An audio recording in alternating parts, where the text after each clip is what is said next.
What makes a game a good time sink? Does it need to be a long, in-depth story? Not necessarily. Welcome to Sunken Steam, where we explore why you sink hours into playing a game. Today, it's Garry's Mod, the game that stood the test of time.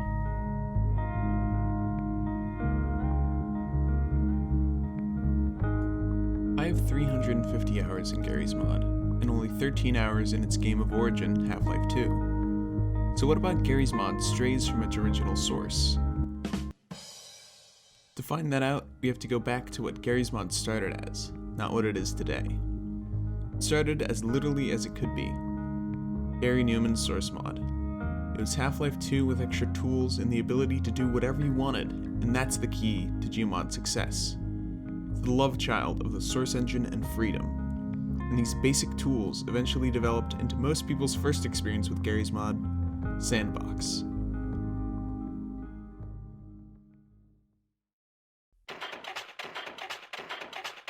My first few hours in the game were just spent screwing around with the tools already provided because that's just fun. The inherent enjoyment in sandbox games are derived from the quality of the tools they give you.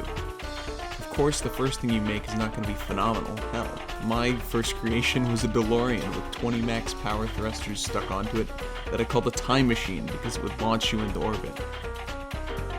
And did you think I built that DeLorean myself? Hell no. I found it in the dupes menu, which is a seemingly infinite list of random junk other people have made. This combined with the add-ons menu, which gives you new maps, weapons, and tools to play with, gives you hours of doing whatever you want. For me, when I discovered I was a night owl, I spent hours in these physics buildings trying to see how much I could destroy without toppling it over. And I would do it over and over with new weapons and physics objects, or just anything that appeared to me from the workshop. Now that I'm saying it out loud, I sound like an OCD terrorist, but that's besides the point. People have made these parkour maps that I'd stay and try to complete. There were racetracks that I'd drive around. But the thing that ties all of these together is that they all came from the workshop. When I said there was a seemingly infinite list of random junk other people made, I was not kidding. There's approximately 1.5 million workshop items for Gmod, and the basic tools are great, but it's the community that took these tools and ran.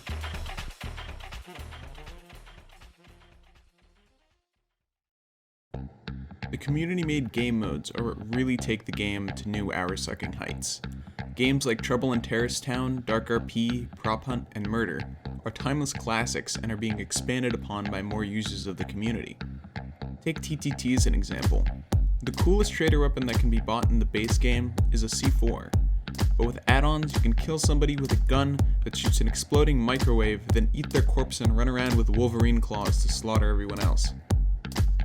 You can also add more roles like the Jester to help the game mode from getting stale, so you can keep playing again and again with friends or randos. And speaking of randos, no matter what game you're playing, there will always be entertaining people to play with. Because it's rare that people take the game too seriously, and even if they do, you can screw around with them for your own sadistic enjoyment. And get banned, which in the long run isn't the harshest of punishments considering the amount of servers. The real punishment is waiting while loading in all the assets for the next server. These assets are what keep the game modes from death. The game modes are a lich. You and I are the raised corpses that always return to their master to keep playing, and their phylactery is the hours dedicated creators put into their add-ons.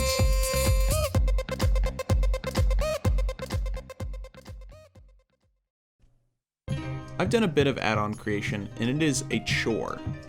Each part of the creation process has first or third-party tools that are necessary to use. Keep in mind this game came out in 2006, and most of the same tools are being used today. And trying to convert a file to be used in source feels like scrawling Wikipedia onto a stone tablet. For example, Hammer, the map editor for Source, was last updated in 2005. I wish I could keep track of the hours I put in outside of Garry's Mod, because I made 2 maps, and that was at least 50 hours of work. My mentioning of outdated tools and time commitments might not mean much to the average player, but it has a great impact on the lifespan of the game. Garry's Mod peaked in 2015. and its player base has been on a downward trend ever since, with the exemption of March onward, with most people having a lot more time on their hands for some reason. A lot of the great game modes were made a long time ago, and while add-ons certainly extend their lifespan, death is inevitable for these games, because the barrier of entry for producing new, innovative content is high. Most of the old legends who made content like Inconceivable and his weapon packs haven't made add-ons in a while, and even though the new generation creators like Jensen's are still innovating on classic game modes, I don't think the changes are earth-shaking enough to save the game. No matter how hard the Lich tries, you can't escape death. No game can. No one can.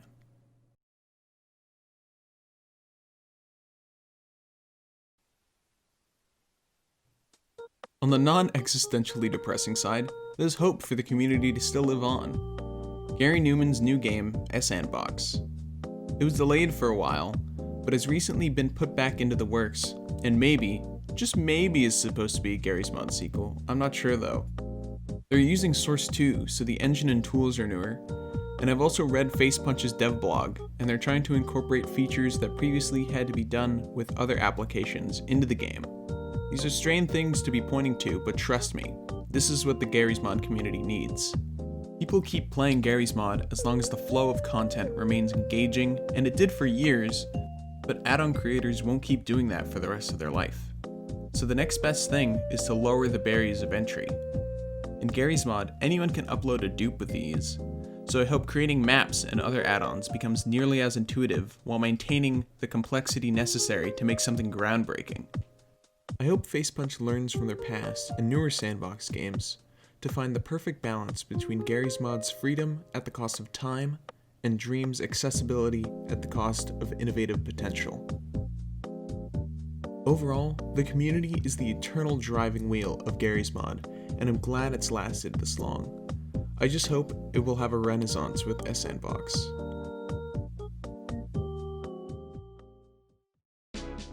Those are my thoughts. Do you agree with the points I made in this video, or did I miss something that you feel is important?